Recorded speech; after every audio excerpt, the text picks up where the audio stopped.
दोस्तों नमस्कार। आज आम कथा हवा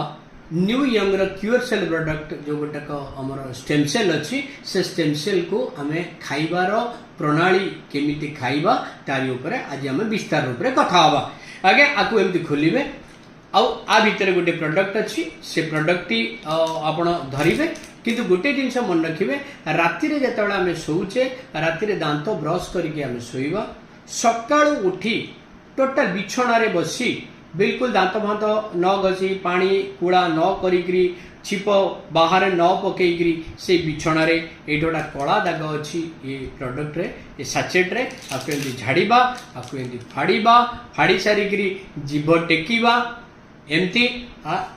जीभ तले आकु पकईबा आउ ठीक घड़ी देखिकी आपण 10 मिनिट अपेक्षा करें 10 मिनिट अपेक्षा करेंगे और 10 मिनिट पर आम पीदबा कहीं 10 मिनिट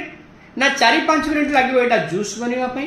जिते जूस बनव से मीठा मीठा लगे कि पीबे ना आउ 5 मिनिट भितर ये कौन कर पूरा जूस बनी जीव पाटी भितर पूरा लाल फाड़ भर्ती हो ये होल्ड करेंगे कहीं होल्ड करेंगे ना ये 600 रु अधिका कणा अच्छी आप ब्लड रे जीवाई से सेल बन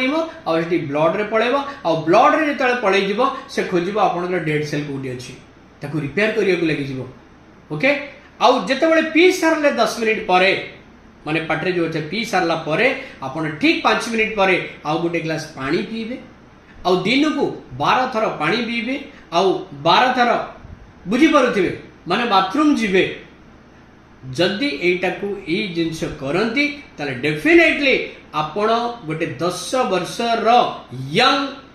आपण फील करेंगे आउ जो भी आपणकर प्रॉब्लम्स अच्छी प्रॉब्लम्स आपणकर क्लियर होगा संगे संगे आपणकर प्रत्येक सेल एक्टिवेट हो जाउची जदी आपणकर स्टामिना आपणकर जोश आपणकर सबु एट ए टाइम आसी जीवो माने कहिया गले आपण नूतन जीवन आपण पाई परिबे आ आपण बॉडी पूरा 100% एक्टिव रहबो रहिला आज्ञा नमस्कार।